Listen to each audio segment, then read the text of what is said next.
आप देख रहे हैं शेयर बाजार लाइव। अगर आप अभी ज्वाइन कर रहे हैं तो नमस्कार। और मेरे साथ हैं राहुल शाह ज्वाइन करेंगे हमें मोतीलाल ओसवाल से, और सिद्धार्थ सिदानी माइक्रोसेक कैपिटल से।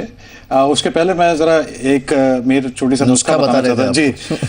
होता क्या है कि हम हमेशा ये देखते हैं कि अगर 8 से 10 बार हम हार चुके हैं तो मतलब हम हार चुके हैं, मगर स्टॉक मार्केट में एक कृपा कीजिएगा, 8 में से 10 बार स्टॉप लॉस में निकल जाइएगा और जो 2 स्टॉक हैं उनको चलने दीजिएगा तो काफी प्रॉफिट होगा। सबसे बड़ी प्रॉब्लम है वो 8 स्टॉक से नहीं निकलते, वहां पर लॉस हो जाता है और पूरी की पूरी पोजीशन लॉस हो जाती है। तो आप ये ट्राई करें एक बार, 10 स्टॉक लें, 8 में से निकल जाए, जैसे स्टॉप लॉस आता है 2 जो चढ़ रहे हैं चढ़ने दें और देखें प्रॉफिट कैसे चेंज होते हैं। SGX निफ्टी इस बीच सिर्फ 12 पॉइंट ऊपर है, 6203 का लेवल है। हमारे साथ जुड़े हैं सिद्धार्थ सिदानी हैं, राहुल शाह, उनसे बात करें। Morning to both of you, शुक्रिया इस बातचीत में शामिल होने के लिए। सिद्धार्थ, पहला सवाल आपसे, आप क्या कर रहे हैं इस समय मार्केट में, कंसिडरिंग कि अगर कोई इंडेक्स को ट्रैक करेगा तो लगेगा कि मार्केट थोड़ा थका हुआ है, इतने लंबे रनअप के बाद शायद सांस लेने की कोशिश कर रहा है, लेकिन FI फ्लो आ रहे हैं और जो मूवमेंट है वो स्मॉल कैप मिड कैप में है, क्या ये फ्लो इस तरफ जा रहा है? Good morning Mahir. देखिए, अभी मार्केट की जो कंडीशन है ये देखते हुए ऑल टाइम हाई भी टच कर सकता है, बट अभी बेस्ट स्ट्रैटेजी यही हो सकती है सेल ऑन राइज की, क्योंकि जहाँ पे हमें बेहतर प्राइस मिलते हैं वहाँ पे प्रॉफिट बुकिंग की जा सकती है। और अगर स्टॉक सिलेक्शन की बात की जाए तो बहुत ही चुनिंदा शेयर्स है जिसमें ध्यान दिया जा सकता है और जिस पे सिलेक्शन किया जा सकता है। Apart from that most of the shares, most of the stocks are running at the high और मोर और लेस फंडामेंटल्स आर वीक। तो ये सब देखते हुए मैं मानता हूँ कि बहुत सिलेक्टिव मिड कैप्स और लार्ज कैप्स में भी कुछ एक स्टॉक्स है, जैसे कि L&T जो बहुत ज़्यादा बीटन डाउन था, मैं एक एग्जांपल दे रहा हूँ, जो बहुत ज़्यादा बीटन डाउन था, बट जिस हिसाब से out performance in terms of expectation को बीट करके L&T के नतीजे आए, ये देखते हुए L&T भी काफ़ी अच्छा लग रहा है। यहाँ से अगर देखा जाए तो बजाज ऑटो भी एक करेक्शन पे बाय बनता है, टेक महिंद्रा, तो कुछ एक IT के शेयर्स भी हैं और FMCG कंजम्पशन प्ले भी है जो यहां से देखा जा सकता है।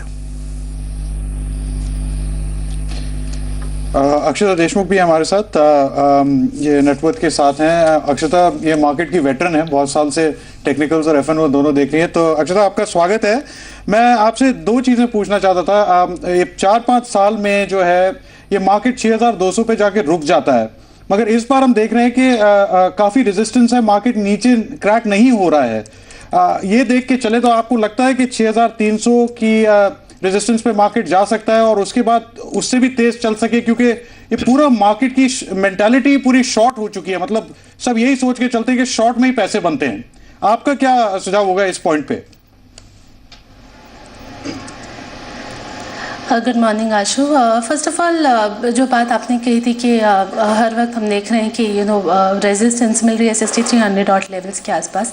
इसकी वजह प्राइमरीली ये भी है कि रिटेल और HNI जो सेगमेंट है, हम देख रहे हैं कि by with every rally they are getting more and more cautious and they are more and more sensitive to the rallies. और जो पहले होता था कि ओवर लेवरेज्ड पोजीशंस बनती थी, काफ़ी हद तक यूफोरिया होता था, वो इस बार देखने को नहीं मिल रहा है। It's more of side by side profit taking भी हो रही है। हम देख रहे हैं 6200 6230 के बैंड में काफ़ी रेजिस्टेंस ऑलरेडी मिल रही है बाजार को, and people are booking profits beforehand, before we can even test the 6350 highs of the Nifty that we have seen earlier. तो मुझे लगता है कि अगर आप FNO पोजीशंस को भी देखें तो इतने पीक पर अभी भी नहीं है जितने हमने पिछले कई बुल रैलीज में देखे हुए हैं। और जो वॉलेटिलिटीज है, main factor in this entire rally is that the implied volatility of the Nifty is much beyond 20%, जिसका मतलब ये है कि जो सेंटिमेंट है वो स्ट्रॉन्ग है अभी भी। The underlying current is that of optimism and bullishness but with caution. तो ये नहीं है कि इम्प्लाइड वॉलेटिलिटी अगर 30 या 40% से ज़्यादा होती जो पिछले बुल रैलीज में हमने देखी थी, तो जो क्रैकडाउन आता है वो बहुत शार्प होता है। तो इस बार हम देख रहे हैं कि ग्रेजुअली प्रॉफिट टेकिंग आ रही है, and it's not a very deep cut in the index, और even the positions are not getting unwound with panic. तो मुझे लगता है कि ये जो it's a structural run and looks like कि नए हाइज भी टेस्ट होंगे पॉसिबली नवंबर और दिसंबर, but within this calendar year itself. So I think it's a buy on dips rally right now. मुझे लगता है कि प्रॉफिट टेकिंग डेफिनेटली करनी चाहिए and B more stock specific rather, क्योंकि हम देख रहे हैं अभी भी बैंक्स में काफ़ी स्कोप है एंड टेक्नोलॉजी हम देख रहे हैं कि टॉपिंग आउट साइंस दे रहे हैं, तो you can be more stock specific rather than taking a very large bet on the Nifty index itself. जी अक्षय, तो मैं एक थोड़ा छोटा सा फॉलो अप क्वेश्चन आपसे पूछना चाहता था कि देखिए ये रैली कोई एफआई से सस्टेन होने वाली तो है नहीं, और कोई म्यूचुअल फंड में पैसे डाल नहीं रहा है, तो उनकी तो जैसे ही कोई मार्केट ऊपर चढ़ता है उनको बेचना है।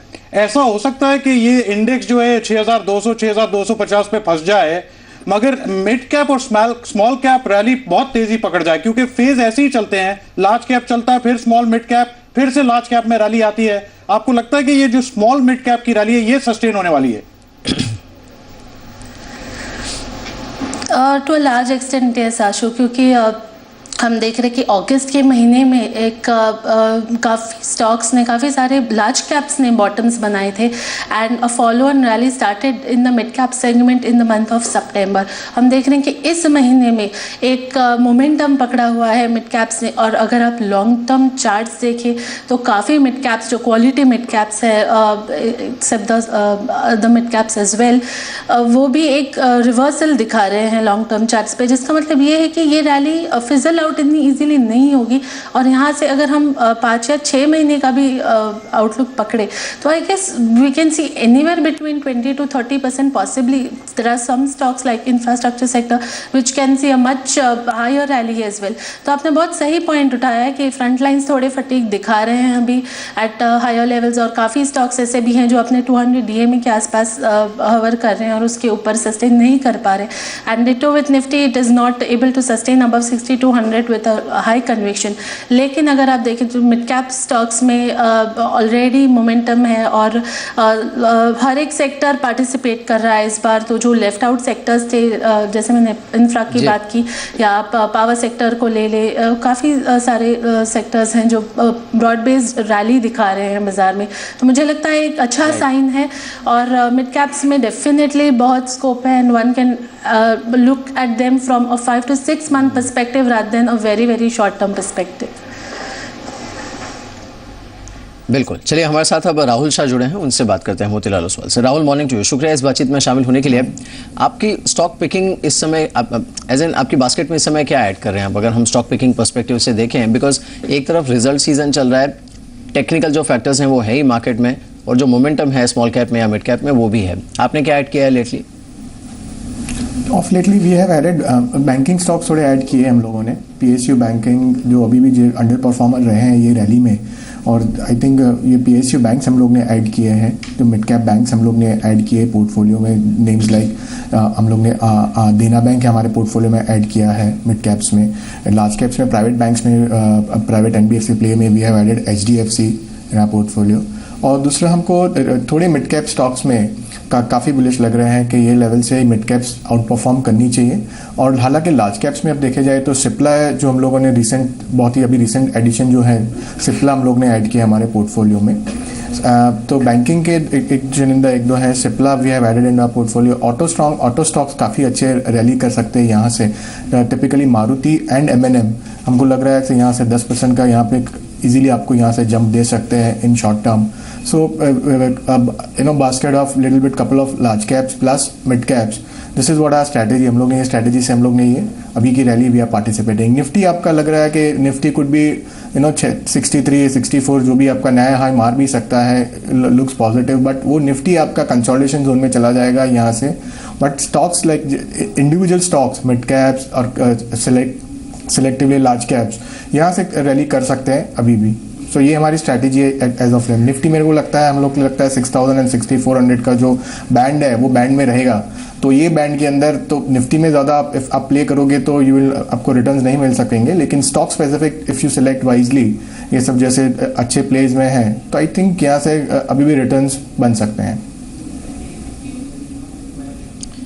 और चलिए एक छोटा सा ब्रेक ले लेते हैं। इस बीच प्रधानमंत्री की तरफ से एक बयान आया है इंफ्रास्ट्रक्चर में ये करीब 1 लाख करोड़ का इन्वेस्टमेंट करने वाले हैं और चाइना से सहयोग लिया जाएगा। याद रखिए स्टेट विजिट पर हैं प्रधानमंत्री चाइना में, वहाँ से ये न्यूज़ निकल कर। एक छोटा सा ब्रेक ले लेते हैं, जल्द लौटते हैं।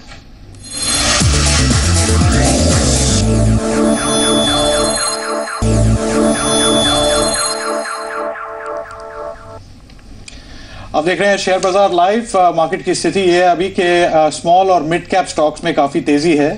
अभी जो है ज्यादा एफआईज या डीआईआईज क्या कर रहे हैं उसको देखने में शायद कोई ज्यादा रिजल्ट ना मिले आपको, क्योंकि इस जंक्चर पे, इस पॉइंट पे जो है म्यूचुअल फंड में कोई ज्यादा बिकवाली कोई खरीदारी हो नहीं रही है। तो उनके लिए टेंशन ये है कि जैसे ही मार्केट ऊपर जाता है वो अपना कहते हैं चलो कैश तो मिल रहा है वो ले लें, तो शायद वो सेलिंग आती है। सेलर्स काफी वो सेलिंग चल रही है उनकी तरफ से, राइट। तो वो देख के चलें। तो मगर स्मॉल और मिड कैप जैसे हम बात कर रहे थे कि वहां पर काफी स्ट्रेंथ है। राहुल शाह हमारे साथ हैं मोतीलाल ओसवाल से, सिद्धार्थ सिदानी भी हैं और अक्षता।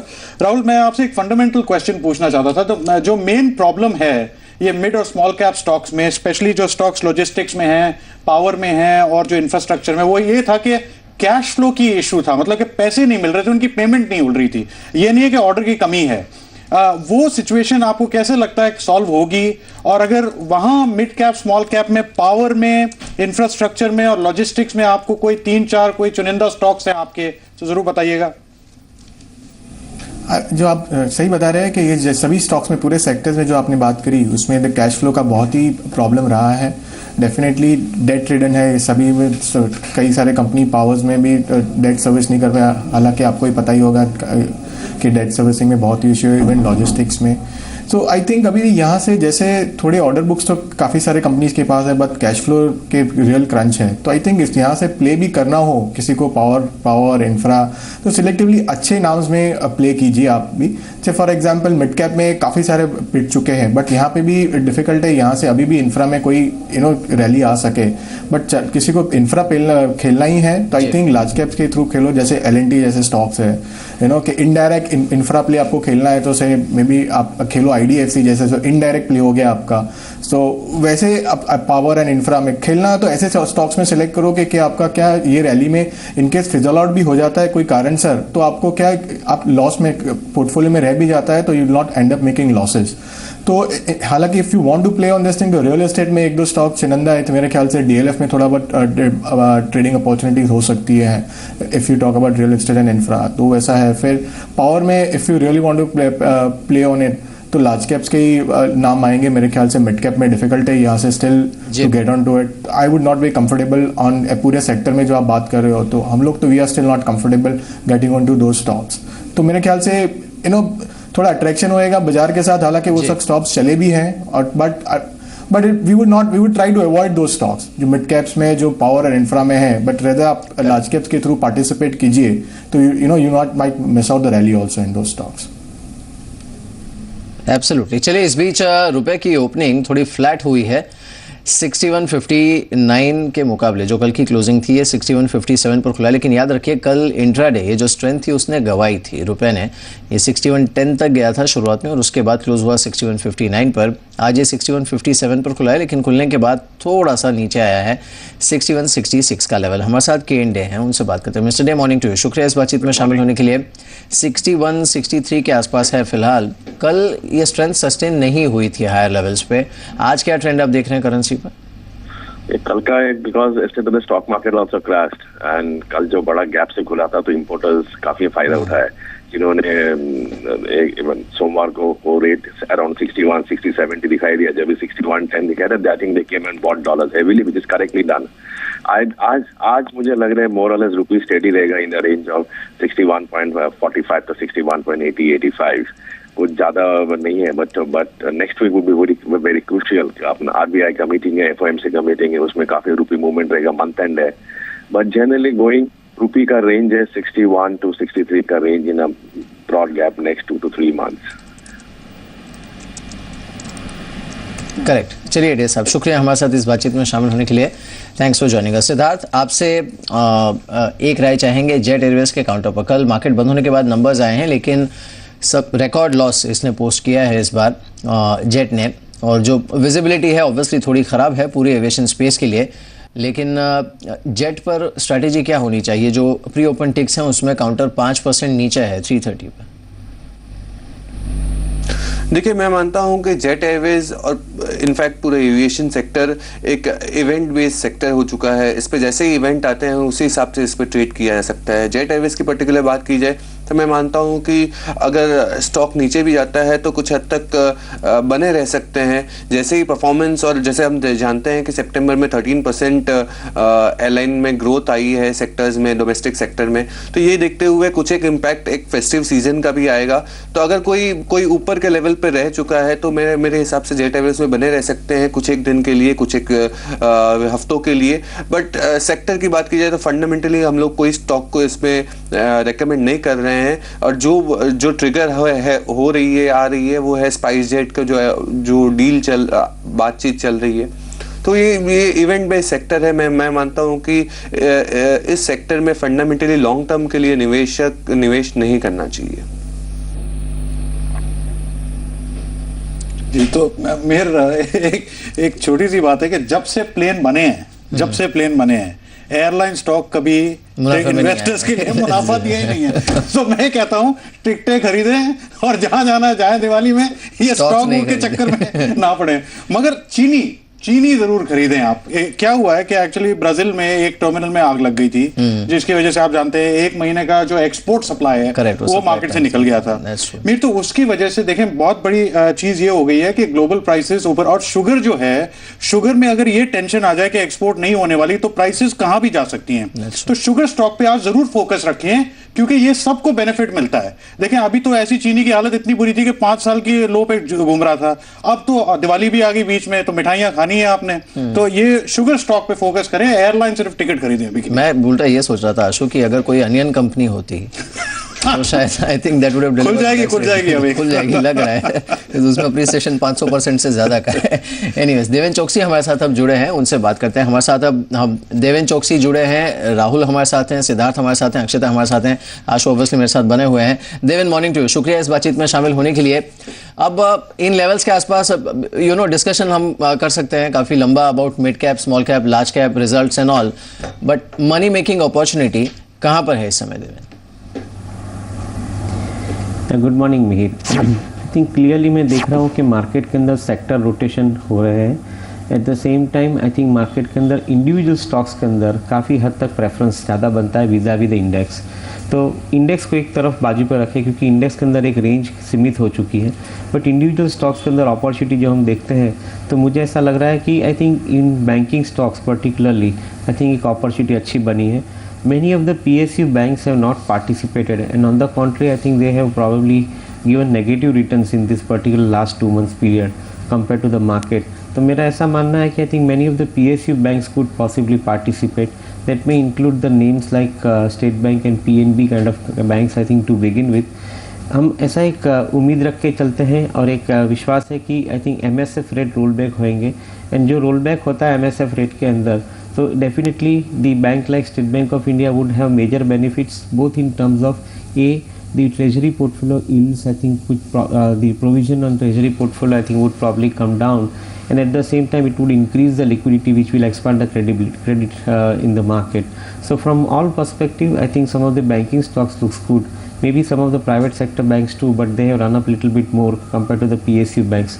So would keep a preference on PSU banks like SBI, and also keep a preference on some of the NBFC companies like IDFC and LIC Housing Finance to add in the portfolio in this particular period. और actually अब ये देख लेते हैं कि आज के लिए ट्रेडिंग पिक्स कौन सी हैं। AK प्रभाकर, इनकी खरीदारी की सलाह है। इनका कहना है कि डाबर पर आपको खरीदारी करनी चाहिए, आपका टारगेट होगा 185 का और स्टॉप लॉस आपका होना चाहिए 173 का। आयशर मोटर्स, यहाँ पर खरीदारी की सलाह है इनकी तरफ से, स्टॉप लॉस रखिए 3920 का और आपका जो टारगेट होगा वो 4150 का होगा। प्रदीप सुरेखा की सेल कॉल है भारतीय एयरटेल पर। इनका कहना है कि आप 340 के टारगेट के लिए से शॉर्ट कर सकते हैं, स्टॉप लॉस आपका होगा 354 का। और तिलक नगर इंडस्ट्रीज, इसे 67 के टारगेट के लिए खरीदी है, स्टॉप लॉस आपका होगा 62 का। ब्रिजेश सिंह, इनकी बाय कॉल है बैंक ऑफ बड़ौदा पर, 612 के टारगेट के लिए बाय कीजिए, 578 का स्टॉप लॉस। और विप्रो यहाँ पर सेल कॉल 472 के टारगेट के लिए इसे बेची है। स्टॉप लॉस होगा 502 का। द मार्केट इनकी आज की जो कॉल्स हैं वो आपको बता दें।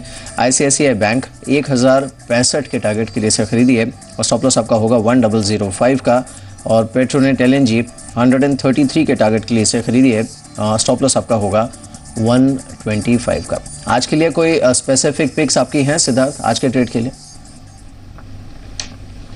देखिए, मैं 4 स्टॉक रेकमेंड करना चाहूँगा विद मीडियम टर्म पर्सपेक्टिव, जो काफ़ी अच्छा कर सकते हैं यहाँ से। एक तो है LIC हाउसिंग फाइनेंस, जो mid to low tier segment में है, और अगर पैटर्न की बात की जाए तो नतीजे की बात की जाए तो HDFC के भी नतीजे अच्छे आए थे, दीवान ग्रू, तो एक पैटर्न भी अच्छा सेट हो चुका है। LIC हाउसिंग की हमारी कवरेज है विद टारगेट ऑफ 317। दूसरा है गुजरात मिनरल डेवलपमेंट, GMDC जिन्हें हम कहते हैं। लिग्नाइट माइनिंग के कारण काफ़ी प्रॉफिटेबिलिटी में बूस्ट आ सकता है और वॉल्यूम्स भी काफ़ी बढ़ सकते हैं, तो GMDC विद टारगेट ऑफ 120 देखा जा सकता है। तीसरा है टेक महिंद्रा।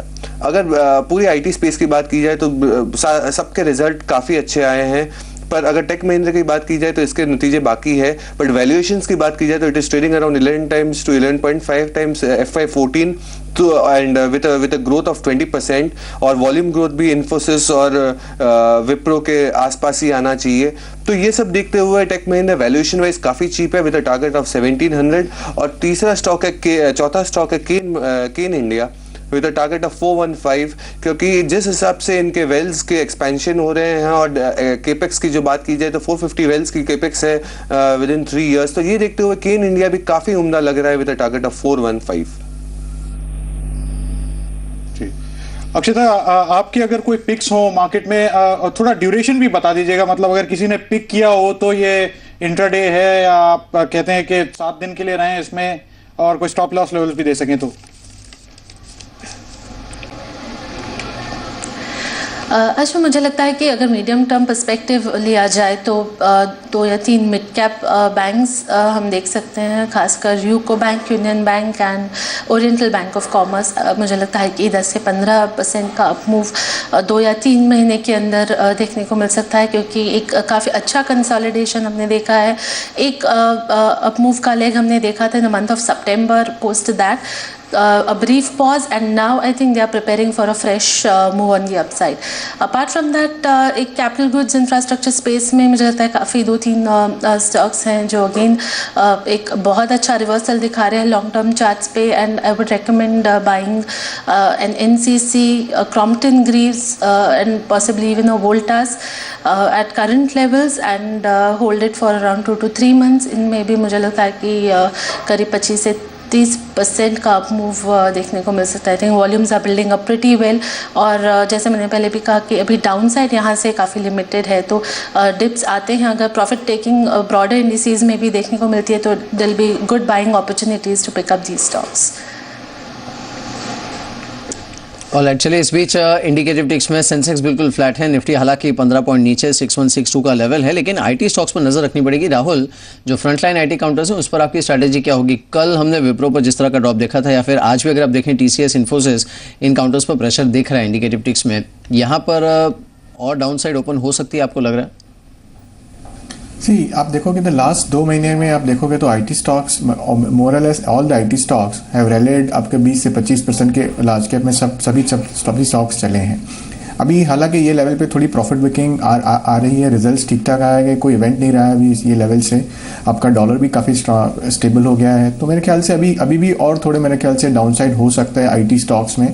तो आई वुड प्रेफर कि हम लोग यहाँ पे ये लेवल से एडवाइस नहीं करेंगे कि IT सेक्टर में बाई करें, लेकिन थोड़ा और डिक्लाइन होने पे से ये सब स्टॉक्स अभी यहाँ से और 8 से 10% गिर सकते हैं, तो डेफिनेटली ये सेक्टर तेजी में रहा है तो we will definitely add into it. But हालांकि फॉर ट्रेडिंग पर्सपेक्टिव आप बोल रहे हो कि यहाँ से लेने के लिए तो we would avoid at this juncture. जी देवेंद्र, आप अगर 1-2 स्मॉल कैप स्टॉक्स आपके माइंड में हो जो इस मार्केट के मोमेंटम के साथ चल सकें बट वैल्यू भी हो उसमें, तो जरूर बताइए। आई थिंक जो इमीडिएटली एक ध्यान में आता है वो कंपनी के अंदर स्टरलाइट टेक्नोलॉजीज है। काफ़ी समय से हम लोग ये कंपनी को ट्रैक कर रहे हैं और आई थिंक एक अपॉर्चुनिटी यहाँ पे मार्केट मोमेंटम के साथ अच्छी बनती है।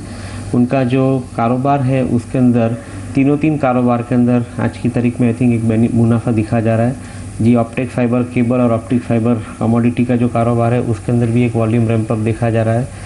At the same time, aluminum conductor business, because of the power grids order, I think that is also seen growing significantly.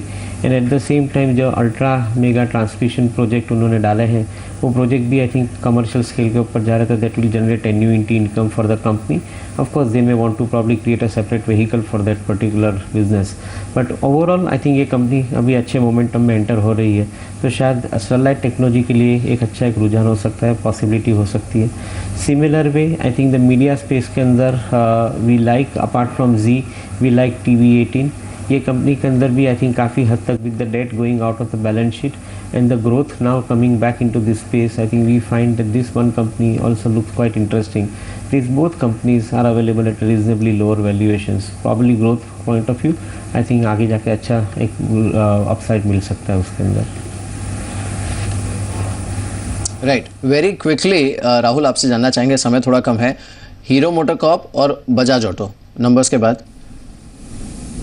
I think hero Honda definitely काफ़ी अच्छे नंबर्स आए हैं, मार्जिन भी एक्सपैंड हुआ है, तो definitely we would prefer Hero Honda to buy at this levels. मेरे को लग रहा है यहाँ से Hero Honda still can give you a good 15% upside from here, तो आई थिंक हीरो होंडा अच्छे लग रही है लेवल से. और चलिए मार्केट खुलने वाला है, इस बीच सेंसेक्स 2 पॉइंट नीचे रुका है जैसे हमने कहा, और निफ्टी 15 पॉइंट नीचे रुका है. 6162 का लेवल यहाँ पर इंडिकेटिव टिक्स में रहा है. स्ट्रेंथ जिन स्टॉक्स पर देखने को मिल सकती है निफ्टी में, एटलीस्ट इंडिकेटिव टिक्स में दिख रही है, इसमें गेल है, टाटा मोटर्स है, सेसा Sterlite, bank of Baroda, power grid, BPCL, NMDC, ये ऐसे काउंटर्स हैं जहाँ पर मजबूती देखने को मिल सकती है. लेकिन हाँ, जो एटलीस्ट हैवी वेट्स हैं, फ्रंट लाइन है, उसमें कम स्टॉक ऐसे हैं जो इस समय कोई बड़ा रनअप देने का इंडिकेशन दे रहे हैं कि जिससे एक अच्छी और गैप अप ओपनिंग मार्केट को मिलने की संभावना बने. जेट के काउंटर पर हमने देखा 5% का ड्रॉप प्री ओपन टेक्स में देखने को मिला. खुला है मार्केट 6 पॉइंट नीचे, सेंसेक्स पर 6 पॉइंट नीचे पहला टेक, और निफ्टी भी 7 पॉइंट नीचे है. सेंसेक्स में अब 11 अंकों की गिरावट है इस समय, लेकिन जो निफ्टी के लूजर्स हैं उस पर सबसे पहले अगर हम नजर डालें नंबर्स के बाद, अंबुजा सीमेंट्स 1.5% नीचे है, ACC 1% से ज़्यादा का ड्रॉप, कोल इंडिया यहाँ पर 1% से ज़्यादा का ड्रॉप, इंडसइंड बैंक 1% नीचे है, Tata steel, TCS, UltraTech cement, Asian paints, Reliance industries, Infosys, ये सारे काउंटर्स नुकसान में. सन फार्मा के काउंटर पर करीब 1/4% का ड्रॉप है. इसके अलावा IDFC, बजाज ऑटो, विप्रो, ये अन्य काउंटर्स हैं जहां पर नुकसान है इस समय. सेंसेक्स हालांकि हरे निशान में है, 21 पॉइंट ऊपर अब ये ट्रेड कर रहा है, और निफ्टी भी रिकवर करते हुए हरे निशान में. स्ट्रेंथ सबसे ज़्यादा जहां पर है इसमें NMDC है जो कि 1% ऊपर है. इसके अलावा Hindalco, bank of Baroda, Kotak Mahindra bank, Punjab national bank, SBI, इस काउंटर पर अच्छा मूव देखने को मिला है. आज भी ये करीब आधे % ऊपर है. कल भी at 1 point in time almost 2% से ज़्यादा की रिकवरी दिखा रहा था. और कुछ काउंटर्स जहां पर मजबूती देखने को मिली है, इसमें टाटा मोटर्स है, HDFC है, BHEL है, ये ऐसे काउंटर्स हैं जिस पर आपको नजर रखनी चाहिए. एक नजर डालते हैं जेट के काउंटर्स पर. Numbers in fact worst quarterly performance company ने रजिस्टर किया है, तो उसके बाद जेट के काउंटर पर आज दिन भर नजर रखनी पड़ेगी. डेफिनेटली यहाँ पर इम्पैक्ट इसका देखने को मिला है, लेकिन ये देखना होगा कि क्या ये वर्स्ट के सिनेरियो प्ले आउट हो गया है. इस पर 331 के आसपास का लेवल जेट पर इस समय देखने को मिल रहा है, तो प्रेशर इस काउंटर पर बना हुआ है. आज नंबर्स आने वाले हैं, इसमें जो निफ्टी के फ्रंटलाइन काउंटर्स हैं इसमें कोटक महिंद्रा बैंक पर नजर रखनी पड़ेगी, फिलहाल करीब 1% ऊपर ये ट्रेड करते हुए, और NMDC ये करीब 1.25% ऊपर है. सेंसेक्स में 41 पॉइंट्स की बढ़त है, और निफ्टी 8 पॉइंट ऊपर 6186 का लेवल इस समय यहाँ पर देखने को मिल रहा है. अशोक, मुझे जो इस मार्केट में सबसे खुशी की बात लगती है दिवाली के पहले कि जो आप लोग हैं इस मार्केट में वापस आ गए हैं. ये बहुत जरूरी चीज है कि लोग वापस आ गए हैं. आप देखें जो भी बैंक भी आज अगर चल रहे हैं तो असली मूव आ रही है छोटे बैंक्स में. सिंडिकेट, छोटा मेरा मतलब है मार्केट कैप की वजह से, या प्राइस सस्ती है उसकी. सिंडिकेट ले लें, यूको ले लें, फेडरल ले लें, कोई भी बैंक स्टॉक ले लें. और अगर आप देखें मूव आ रही है उन स्टॉक्स में जहां रिटेल का हमेशा इंटरेस्ट होता है. गीतांजलि जेम्स अगर हो तो उसको फिर से एक बार डाल दीजिए. हमने शुगर की बात की थी, श्री रेणुका शुगर्स, उसको भी एक बार आप डाल के देखें कि किस किस्म की मूव आ रही है वहां पर. तो असली मूव जो है मार्केट में आप उस साइड पे जा रही है. आप मैं वो ग्रुप बी के किस्म के स्टॉक्स देख रहा था, तो पूरी मूव वहां पर है अभी. और ये जो माउंटेन फॉर्मेशन में आपको बता रहा था वो जरा जरूर माइंड में रखें, क्योंकि वो अपॉर्चुनिटी अब आना शुरू हो गई है। बिल्कुल, इनफैक्ट कुछ एक काउंटर्स जहां पर अच्छा इंपैक्ट देखने को मिला है। रेमंड्स नंबर्स के बाद करीब 3% ऊपर इस समय ट्रेड कर रहा है, यहाँ पर आप नजर रखिए। डिशमन फार्मा, आज हमारी मनी एक्सप्रेस की बाय कॉल थी, यहाँ पर अच्छा मोमेंटम देखने को मिला है, 3% से ज्यादा का मूव यहाँ पर है। SKS माइक्रो फाइनेंस ये करीब 5% ऊपर है, मार्केट्स ओपन होने के बाद अच्छा रुझान यहाँ पर देखने को मिला है। और आज की हमारी फास्ट मनी कॉल भी थी, यहाँ पर आप नजर रख सकते हैं। JK लक्ष्मी और एक काउंटर है जहाँ पर करीब 3.5% के आसपास का मूव देखने को मिला है। तो ये ऐसे काउंटर्स हैं जिस पर नजर रखी जा सकती है। क्या कहेंगे आज की ओपनिंग पर आप अक्षिता? काफ़ी फ्लैट ओपनिंग है मेरी। एक्सपेक्टेड लाइंस अगर हम SGX को भी देख तो काफ़ी फ्लैट ही ओपनिंग सजेस्ट कर रहा था। And like I said before कि एक पॉज ले रहा है निफ्टी इस समय, और possibly we might see some further declines. कल के ऑप्शंस एक्टिविटी को देखते हुए ये लग रहा है कि 6200 के पुट में जिन्होंने राइटिंग की थी वो थोड़ी कॉशियस हो रहे हैं, अनवाइंड कर रहे हैं अपनी पोजीशंस को और शिफ्ट कर रहे हैं राइटिंग कॉल्स में। तो जिसका मतलब ये है कि अपसाइड जो है वो क्लियरली कैप्ड है, और जब तक हम फ्रेश राइटिंग नहीं देखते 6200 पुट में, मुझे लगता है एक्सपायरी तक इन लेवल्स को क्रॉस करना थोड़ा मुश्किल हो जाएगा। तो मुझे लगता है possibly we might see some further profit taking in front lines and thereby the Nifty index itself. तो on the downside 60, 80, 6100 possibly should hold on as a support and expiry might just come around these levels. तो मुझे लगता है थोड़ा cautious होना front lines में बेहतर होगा। And like I said before कि मिड कैप्स को हम प्रेफरेंस दे सकते हैं and use these opportunities to buy in select mid cap stocks. तो दो स्टॉक्स मेरा हमने सुबह बात की थी, जरा वो दोनों स्टॉक्स जरा देखें उसकी क्या परफॉर्मेंस है। और उसकी जरूरी नहीं है कि कौन खरीद रहा है क्या खरीद रहा है, स्टॉप लॉस लेके आदमी को चलना चाहिए। जरा एक गीतांजलि दिखा दें और एक आचीज दिखा दें, दोनों स्टॉक की मूवमेंट देखें। अगर एक साल का आपके पास वो चार्ट है या एक महीने का चार्ट है वो भी जरा देख लेंगे। 6% गीतांजलि पे आ रहा है, और मगर स्टॉप लॉस बहुत जरूरी रखिए। ये स्मॉल कैप में जब ये टूटते हैं तो बिल्कुल एकदम टूटते हैं, तो इसमें जरा स्टॉप लॉस जरूर रखिएगा। चार्ट भी मैं दिखाता हूं, फिर आप जरा देख सकेंगे उसमें किस किस्म की मूव आई है इन स्टॉक्स में। बहुत जरूरी चीज ये कि एक रेंज से निकल आए हैं, ये बहुत सालों से एक रेंज में फंसे हुए थे, वहां से स्टॉक्स निकले हैं। अक्षिता, मैं सिर्फ आपसे ये पूछना चाहता था कि ये पुट और कॉल में जो हम खरीदते हैं वो कोई बेच भी रहा है, और वो बेचने वाले जो हैं यूजुअली उनके पास बहुत ज्यादा पैसा होता है, बड़े इंस्टीट्यूशंस होते हैं, उनके दिमाग में अब क्या चल रहा है? क्योंकि अगर वो अपना पुट और कॉल लिखना कम करेंगे उसका मतलब ये होगा कि अब उनको घबराहट हो रही है कि ये मार्केट 6300, 6600, 6700 कहां भी जा सकता है। वो एक्टिविटी आपने देखी है कि पुट और कॉल का लिखना कम हो रहा है। अच्छा, ये फिनोमिनन सिर्फ कल के ट्रेडिंग सेशन में देखने को मिला है। इनफैक्ट हमने देखा था पिछले हफ्ते काफ़ी सेल ऑफ आया था, और खासकर डोमेस्टिक इंस्टीट्यूशंस ने सेल ऑफ किया था, लेकिन FIs जो थे वो इंडेक्स फ्यूचर्स में लगातार बाइंग कर रहे थे और साथ ही साथ इंडेक्स पुट ऑप्शंस में राइटिंग कर रहे थे, जिसका मतलब ये है कि उनका कन्विक्शन तभी भी था कि इंडेक्स यहाँ से ऊपर जा सकता है, और फॉलोअप बाइंग डेफिनेटली आई। उसके बाद हमने ऑलरेडी देखा है फ्राइडे और मंडे के सेशंस में we seen some lot of strength coming into the markets। और अभी का जो स्टेटस है आई वुड से कि 6000 का जो पुट कॉल रेशियो है that is around 3, which means कि जो पुट ऑप्शंस है वो 3 गुना है कॉल ऑप्शंस के कंपैरिजन में एट द 6000 स्ट्राइक। और ये जो लेवल है वो इतनी आसानी से ब्रेक नहीं करेगा on the down side. Similarly 6100 का जो पुट कॉल रेशियो है वो 2 के करीब है, which means the put options are twice as much as the calls.